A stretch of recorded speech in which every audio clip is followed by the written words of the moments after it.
My girlfriend answers one question every night in her sleep. I think she just confessed to mass murder. When I met my girlfriend, I thought she was perfect. Our relationship moved really quickly, and it helped that we both enjoyed eating each other out. I started sleeping at her place after about 2 weeks of seeing each other. Everything about her was normal. That was until the first night that we stayed together, however, where I discovered her horrifying secret. What happened was one of those things that you just can't shake off easily. I was laying in bed next to her reading on my phone when she rolls over and looks me dead in the eye. She doesn't say anything, she just looks at me. "Hi," I said to her. "Ask me a question," she responded. I chuckled when she asked me that, thinking it was just a cute exchange. But she reached out and squeezed my arm. I winced. "Hey, that hurts." She didn't let go. Okay, do you like sleeping together?" I asked. "Yes," she said, rolling back over to go to sleep. It was such a surreal experience and so random. Obviously, I brought it up the following day with her, but she swore that she didn't remember. I even showed her a small bruise I had on my arm from where she had grabbed me. She still didn't remember, and we kind of laughed it off, although I could tell bruise had really bothered her. The next night, the same thing happened.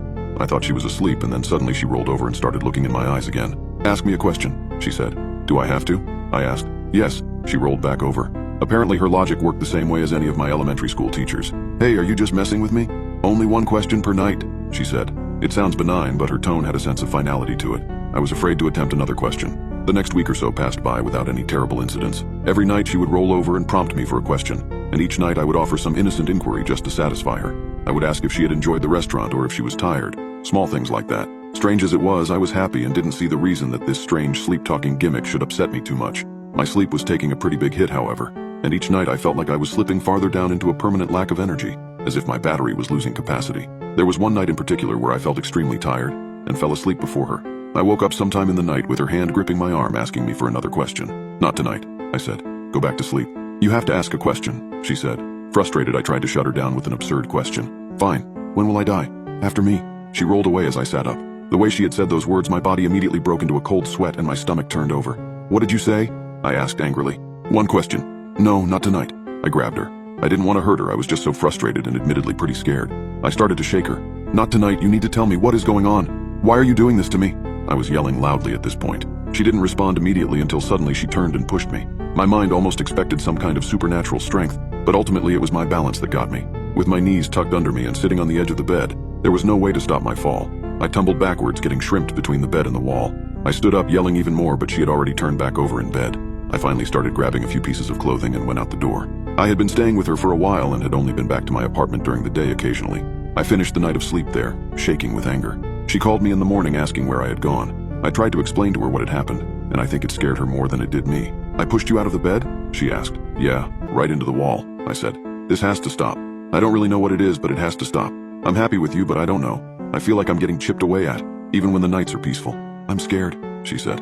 We decided to sleep apart for the night. I think she wanted us to at least see each other so I could comfort her, but I was mostly thinking of myself. I was extremely relieved to be apart, and hadn't realized the full extent of the stress I had been under. I even went to bed much earlier than usual and settled in for what I hoped would be a questionless night. I woke up. The clock said it was 3:22 a.m. I wasn't sure why I woke up. I didn't hear anything, all the lights were off. I even flicked on the lamp but didn't notice anything. I wasn't sure anything had happened at all. I was still mostly asleep, but suddenly felt a little guilty over the whole situation. Maybe I had overreacted, and I worried about how upset I may have made her. I grabbed my phone to send her a text. She had already sent me one. "Ask me a question," it said, time-stamped at 3:21 a.m. The text had woken me up. I quickly turned off my phone as if that would make any difference. I was in a cold sweat again, fully awake. I barely had time to process what I had just seen before my phone started ringing. It was her. No chance I was going to answer the phone.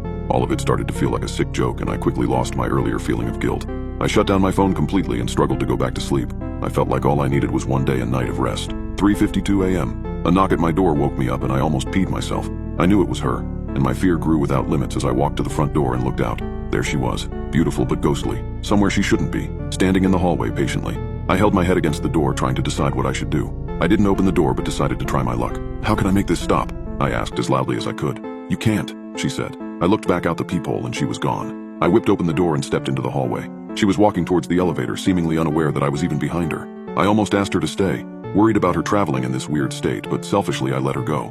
I even had the horrible thought that if something did happen to her, at least that would solve things for me. The next day she asked how the night had gone, and I lied, telling her that everything had been fine. In her own words, the night before, I couldn't stop it, but I could at least try to control it or understand it. The next few weeks I barely slept, and I tried so many different questions, and none of the answers were exactly comforting. "Why can't I stop it?" She said it was inevitable. "Have you done this to anyone else?" She said no.